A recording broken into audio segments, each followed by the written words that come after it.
بسم اللہ الرحمن الرحیم۔ کلام جو ہے اللہ تعالیٰ کی صفت ہے، اور یہ بڑا مسئلہ گہرا ہے، اور علم کلام کا ایک بڑا پیچیدہ مسئلہ ہے کہ ذات باری تعالیٰ اور اس کی صفات کے مابین کیا ربط و تعلق ہے۔ آیا صفات ذات کا جز ہیں، جزو لا ینفک ہیں، حصہ ہے، یا کچھ زائد بر ذات، جس کو علامہ اقبال نے ایک جگہ کہا ہے صفات ذات حق، حق سے جدا یا عین ذات۔ یہ ہمارے علم کلام کا ایک بڑا پیچیدہ مسئلہ ہے، لیکن یہ کہ اس میں متکلمین کا جو تقریباً اجماعی فیصلہ ہے وہ دو لفظوں میں آتا، لا عین ولا غیر۔ اللہ کی صفات نہ تو اس کی ذات کا عین ہے، نہ اس کی ذات سے غیر ہے۔ بہت پیچیدہ شکل ہے، اور یہ بھی اس وقت کا میرا موضوع نہیں ہے، میں صرف کسی اور موضوع کے لیے صرف حوالے دے رہا ہوں۔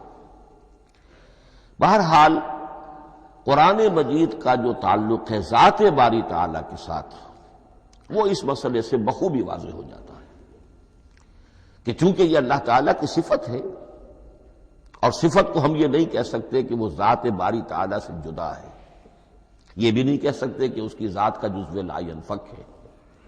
کچھ اسی طرح کا تعلق ہے قرآن مجید کا ذات باری تعالیٰ کے ساتھ، لیکن یہ مسئلہ قرآن مجید میں خود بیان ہوا، اور سورہ حشر کی آیت میں تو یہ فرمایا گیا، اللہ تعالیٰ نے اپنے اس کلام کی عظمت کو یوں بیان کیا، وہ عظمت کما ہیا، جیسے کہ وہ فی الواقع ہے، اور جس کا کہ گویا کہ پورا ادراک ہمارے لیے اپنی بہت سی محدودیتوں کی وجہ سے ممکن نہیں ہے، لیکن ایک تمثیل کے پیرائے میں سمجھایا، لو انزلنا ھذا القرآن علی جبل لرأیتہ خاشعا متصدعا من خشیۃ اللہ وَتِلْكَ الْأَمْثَالُ نَضْرِبُهَا لِلنَّاسِ لَعَلَّهُمْ يَتَفَكَّرُونَ۔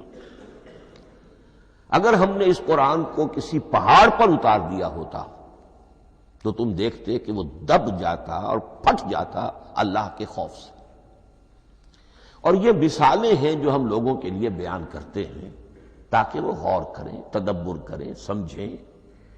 ما لا یدرک کلہ لا یترک کلہ، اگرچہ بتمام و کمال عظمت قرآن کا فہم ان کے لیے ممکن نہیں ہے، لیکن کسی درجے میں تو کچھ انعکاس اس کا ہو جائے، کچھ اندازہ ہو جائے، انسان اپنی ذہنی سطح کے اعتبار سے، اس کی مناسبت سے کسی درجے میں عظمت قرآن کا اندازہ کر لے، تو اللہ تعالیٰ کے ان الفاظ کو سامنے رکھے کہ لو انزلنا ھذا القرآن علی جبل لرأیتہ خاشعا متصدعا من خشیۃ اللہ۔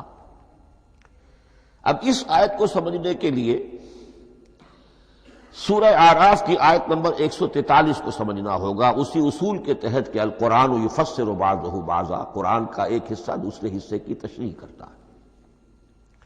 وہاں یہ واقعہ بیان ہوا ہے کہ حضرت موسیٰ علیہ السلام کو جب اللہ تعالیٰ نے کوہ طور پر طلب فرمایا 30 راتوں کے لیے، جس میں بعد میں 10 کا اضافہ کر کے وہ ایک 40 رات کا ایک کورس بنا، دن رات۔ اس موقع پر جو مخاطبہ الہی، مکالمہ الہی سے مشرف ہوئے حضرت موسیٰ علیہ السلام، تو ان کی آتش شوق بھڑکی، اور انہوں نے بڑی جرأت کر کے یہ درخواست کر دی، رب ارنی انظر الیک، پروردگار مجھے اپنا دیدار بھی عطا فرما، مجھے موقع عنایت فرما، میں تجھے دیکھ سکوں۔ یہ ان کی وہ آتش شوق کا مسئلہ ہے، لیکن جواب کیا ملا؟ لن ترانی، تو مجھے ہرگز نہیں دیکھ سکتے، ولکن انظر الی الجبل فإن استقر مکانہ فسوف ترانی۔ لیکن ظاہر بات ہے کہ حضرت موسیٰ علیہ السلام کو بات سمجھانے کے لیے کچھ مشاہدہ بھی کرانا تھا۔ فرمایا تم مجھے نہیں دیکھ سکتے، البتہ اس سامنے کے پہاڑ پر نگاہ جماؤ، ہم اس پر اپنی ایک تجلی ڈالیں گے۔ یہ اگلی الفاظ کے اندر وضاحت ہے، میں یہاں پہلے سے بیان کر رہا ہوں سمجھانے کے لیے۔ اگر وہ پہاڑ ہماری اس تجلی کو، تجلی کسے کہتے ہیں؟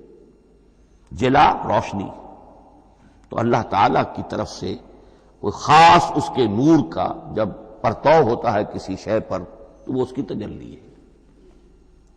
ہم اپنی ایک تجلی اس پہاڑ پر ڈالیں گے، اگر وہ اس کو جھیل جائے، اپنی جگہ کھڑا رہ جائے، تو تم سمجھنا کہ شاید تم بھی ہمیں دیکھ سکو.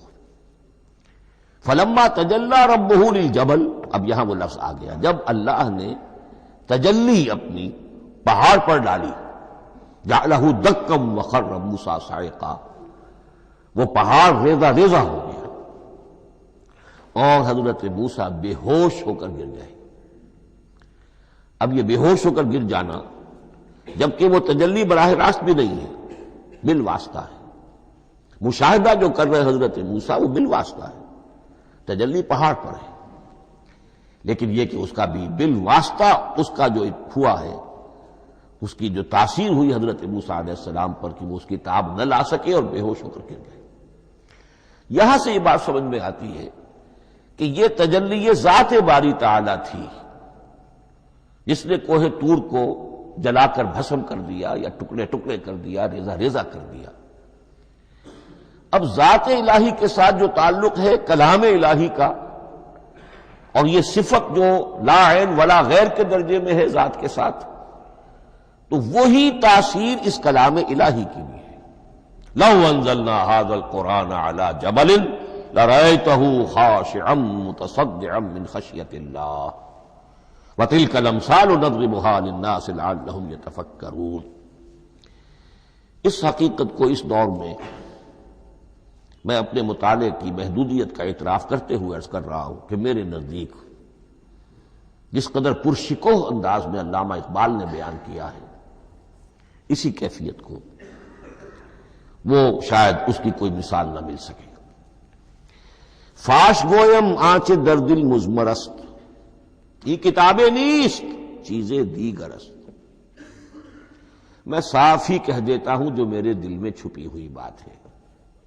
فاش گویم آنچ در دل مضمر است، یہ کتابیں نیست، اس قرآن کو کتاب نہ سمجھنا، یہ کچھ اور شے ہے. چیزیں دیگر است.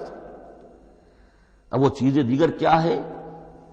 وہی جو میں نے عرض کیا، ذات باری تعالی اور کلام کا صفت باری تعالی ہونا، اس کے بنا پر جو مناسبت ہے، جو قرب ہے، جو مشابہت ہے.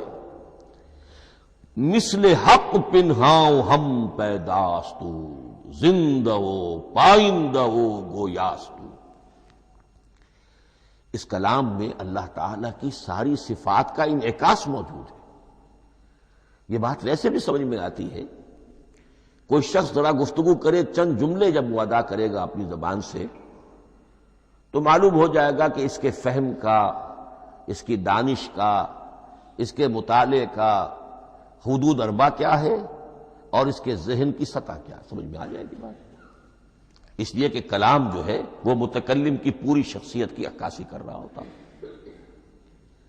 تانت بازی راگ پایا، چند جملے کسی نے کہا، پتہ چل گیا کہ یہ کس سطح کے آدمی ہے، علمی اعتبار سے، معلوماتی اعتبار سے، تہذیبی اعتبار سے، کلچرڈ ہیں یا نہیں ہیں. یہ ساری باتیں چند جملوں میں واضح ہو جائیں گی. تو اللہ تعالیٰ کی بھی جملہ صفات کا عکس اس قرآن میں موجود ہے.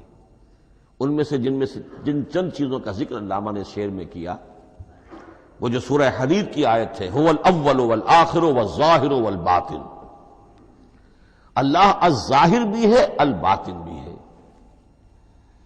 اتنا ظاہر کہ اس سے زیادہ ظاہر کوئی شے نہیں، اور اتنا باطن کہ اس سے زیادہ چھپی ہوئی کوئی شے نہیں. اسی لیے حضور سے جو منقول ہیں الفاظ کہ پروردگار انت الظاہر فلیس فوقک شیء وانت الباطن فلیس دونک شیء. یہی کیفیت قرآن کی ہے. مثل حق پنہاؤ ہم پیداستو، پنہا بھی ہے، ظاہر بھی ہے، جیسے ذات باری تعالی.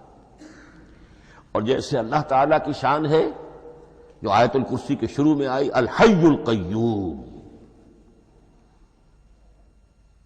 مثل حق پنہاؤ ہم پیداستو، زندہ ہو پائندہ ہو گویاستو. یہ قرآن جو ہے اللہ تعالیٰ کی صفات کا ایک عکس اپنے اندر رکھتا ہے. اس سے ذرا آگے چلیے. کلام کے بارے میں اب کلام الہی ظاہر بات ہے کہ صفت ہے اور صفت قدیم ہے. اللہ کی صفات حادث نہیں ہے. اللہ کی ذات بھی قدیم ہمیشہ سے ہے اور اس کی صفات بھی قدیم ہمیشہ سے. اور یہ جو کلام الہی ہے ظاہر بات ہے کہ یہ جو ہماری زبان کے حروف و اصوات ہیں، کلام الہی تو ان سے منزہ ہے، مبرہ ہے، ماورا ہے، اعلیٰ ہے، عرفہ ہے. ہماری زبانوں کے حروف و اصوات، الفابیٹس جگہ جگہ تبدیل ہو جائیں گے. انگریزی کے کچھ اور ہیں، اردو کے کچھ اور ہیں، عربی کے کچھ اور ہیں. کلام الہی ان تمام سے آگاہ، عرفہ، منزہ اور مبرہ ہے. یہ کلام الہی جب بھی نازل ہوا ہے، ظاہر بات ہے حضرت موسیٰ پر اگر کتاب اتاری گئی وہ بھی علم الہی سے آئی، لیکن وہ عبرانی زبان میں آئی. حضرت عیسیٰ علیہ السلام پر انجیل اتاری گئی، ہم یقین سے نہیں کہہ سکتے، دو میں سے کسی ایک زبان میں اتاری گئی ہوگی، یا عبرانی ہوگی، اس لیے کہ شام کے جس علاقے میں، فلسطین کے جس علاقے میں ان کی پیدائش ہوئی اور جہاں وہ دعوت و تبلیغ کے لیے گھومتے رہے، اس کے عوام کی زبان تھی آرامی اور خواص کی زبان تھی عبرانی، ہیبریو. تو یا تو وہ بھی تورات کی طرح عبرانی ہی میں نازل ہوئی تھی یا آرامی میں ہوگی. لیکن اب کوئی نسخہ نہ ہیبریو کا، کوئی قدیم نسخہ دنیا میں موجود ہے، نہ آرامی کا. جو سب سے پرانا نسخہ ملتا ہے انجیل کا وہ اس کا ترجمہ ہے، لیٹن زبان کا ترجمہ ہے یا گریک ترجمہ ہے، اصل کوئی نہیں. بہرحال جب وہ کلام الہی محمد الرسول اللہ پر نازل ہوا، اب اس نے حروف و اصوات کا وہ جامہ پہنا کہ جو عربی زبان کے ہیں. یہی وجہ دیکھیے میں نے جو آیت سورہ حامیم، یہ جو سلسلہ سور ہے اس میں سے سورہ زخرف کی آیت جو میں نے آپ کو سنائی، حامیم والکتاب المبین انا جعلناہ قرآنا عربیا لعلکم تعقلون، ہم نے بنا دیا ہے اپنے اس کلام کو قرآن عربی، اس کو عربی حروف و اصوات کا جامہ ہم نے پہنا دیا ہے. انا جعلناہ قرآنا عربیا لعلکم تعقلون، کہ چونکہ مخاطب اول جو قوم تھی امیین، ان کی زبان عربی تھی، لعلکم تعقلون، تاکہ تم اس کو سمجھ سکو. اب اس سے آگے چلیے. اصل قرآن مجید کے 3 مقامات سے معلوم ہوتا ہے اصل قرآن اللہ کے پاس ہے. یہ قرآن جو ہمارے پاس ہے مصحف عثمان رضی اللہ تعالی عنہ، یہ اس قرآن کی مصدقہ نقل ہے. اصل قرآن کہاں ہے؟ ایک جگہ فرمایا بل ہوا قرآن مجید فی لوح محفوظ، لوح محفوظ میں ہے اصل قرآن وہاں ہے. اسی طریقے سے اسی سورہ زخرف کی اگلی آیت کیا ہے؟ ہم نے اسے عربی قرآن بنا کر اتارا، لیکن اصل قرآن کیا ہے؟ وَإِنَّهُ فِي أُمِّ الْكِتَابِ لَدَيْنَا لَعَلِيٌّ حَكِيمٌ، حقیقت میں تو یہ ام الکتاب میں ہے جو ہمارے پاس ہے، اور علی ہے بہت بلند، حکیم بڑی حکمت والا، یا محکم مضبوط. حکیم کے دونوں معنی ہیں. استحکام بھی اسی ہے کاف اور میم کے مادے سے بنا ہے، کسی شے کا پختہ ہو جانا، مضبوط ہو جانا. اور عقل کی پختگی وہ حکمت ہے، وہ دانائی ہے. اس اعتبار سے نوٹ کیجئے اصل قرآن کہاں ہے؟ لوح محفوظ میں. اصل قرآن کہاں ہے؟ ام الکتاب میں.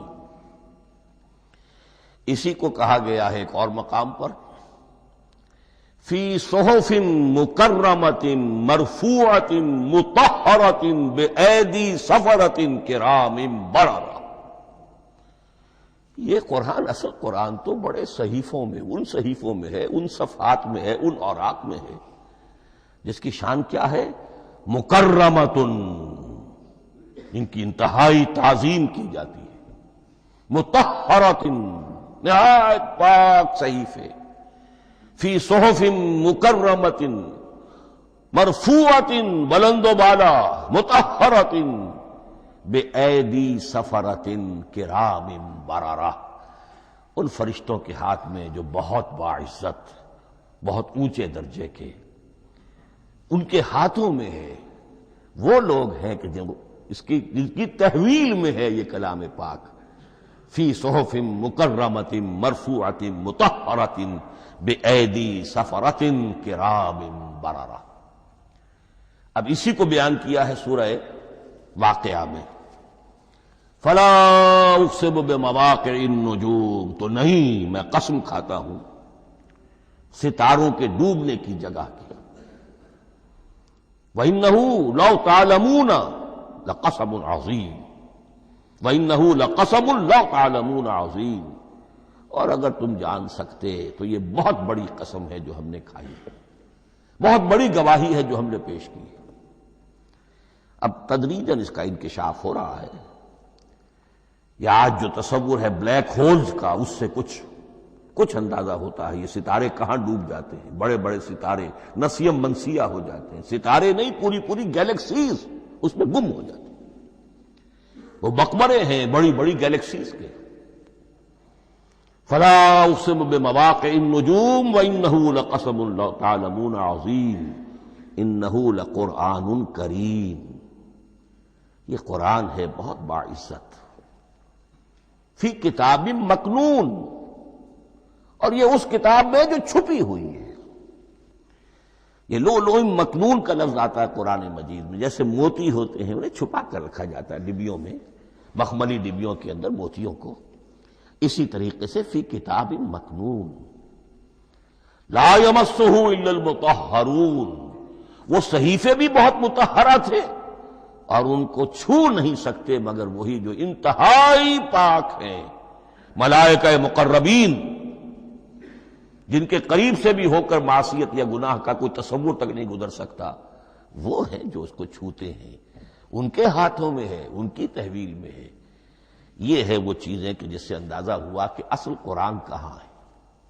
یہ جو ہمارے پاس ہے در حقیقت، یہ نقل مطابق اصل ہے، مصدقہ نقل ہے،